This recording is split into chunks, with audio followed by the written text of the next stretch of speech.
आज का पवित्र बाइबल पाठ वचन है निर्गमन उसका 21 अध्याय 1 से 36 पद। जैसा लिखा है, फिर जो नियम तुझे उनको समझाने हैं वे ये हैं, जब तुम कोई इब्री दास मोल लो तब वह 6 वर्ष तक सेवा करता रहे और 7वें वर्ष स्वतंत्र होकर सेंत में चला जाए।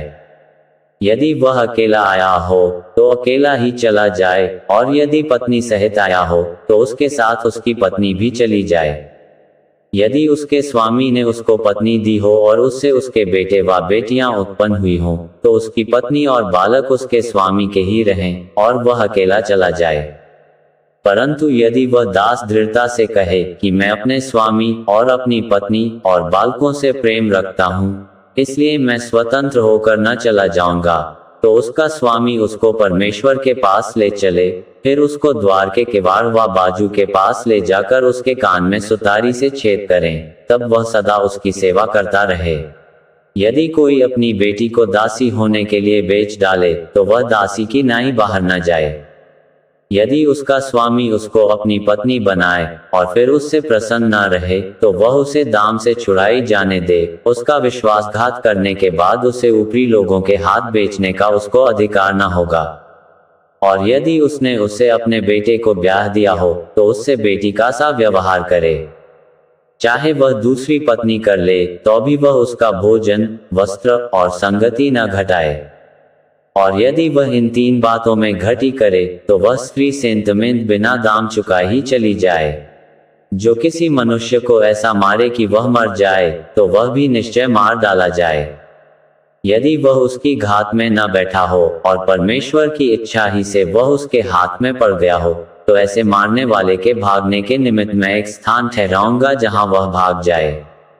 परंतु यदि कोई ढिठाई से किसी पर चढ़ाई करके उसे छल से घात करे तो उसको मार डालने के लिए मेरी वेदी के पास से भी अलग ले जाना।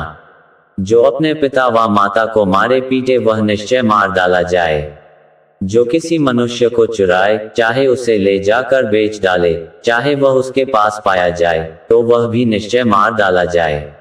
जो अपने पिता व माता को श्राप दे वह भी निश्चय मार डाला जाए।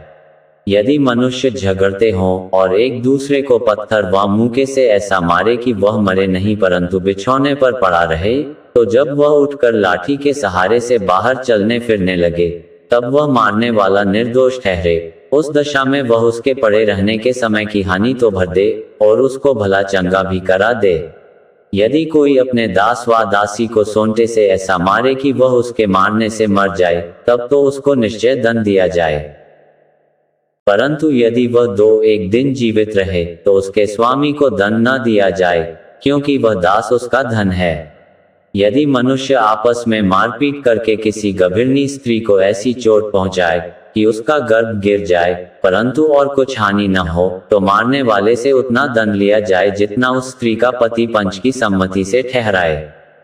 परंतु यदि उसको और कुछ हानि पहुंचे तो प्राण की संति प्राण का, और आंख की संति आंख का, और दांत की संति दांत का, और हाथ की संति हाथ का, और पांव की संति पांव का, और दाग की संति दाग का, और घाव की संति घाव का, और मार की संति मार का दंड हो। जब कोई अपने दास व दासी की आंख पर ऐसा मारे कि फूट जाए, तो वह उसकी आंख की संति उसे स्वतंत्र करके जाने दे। और यदि वह अपने दास व दासी को मार के उसका दांत तोड़ डाले तो वह उसके दांत की संति उसे स्वतंत्र करके जाने दे। यदि बैल किसी पुरुष व स्त्री को ऐसा सींग मारे कि वह मर जाए, तो वह बैल तो निश्चय पत्थरवाह करके मार डाला जाए और उसका मांस खाया न जाए, परंतु बैल का स्वामी निर्दोष ठहरे। परंतु यदि उस बैल की पहले से सींग मारने की बांध पड़ी हो और उसके स्वामी ने जताए जाने पर भी उसको न बांध रखा हो और वह किसी पुरुष व स्त्री को मार डाले, तब तो वह बैल पत्थरवाह किया जाए और उसका स्वामी भी मार डाला जाए। यदि उस पर छुड़ौती ठहराई जाए तो प्राण छुड़ाने को जो कुछ उसके लिए ठहराया जाए उसे उतना ही देना पड़ेगा। चाहे बैल ने किसी बेटे को चाहे बेटी को मारा हो तो भी इसी नियम के अनुसार उसके स्वामी के साथ व्यवहार किया जाए। यदि बैल ने किसी दास व दासी को सींग मारा हो तो बैल का स्वामी उस दास के स्वामी को 30 शेकेल रूपा दे और वह बैल पत्थरवाह किया जाए। यदि कोई मनुष्य गड्ढा खोलकर व खोदकर उसको न ढांपे और उसमें किसी का बैल व गधा गिर पड़े तो जिसका वह गड्ढा हो वह उस हानि को भर दे, वह पशु के स्वामी को उसका मोल दे और लोथ गड्ढे वाले की ठहरे।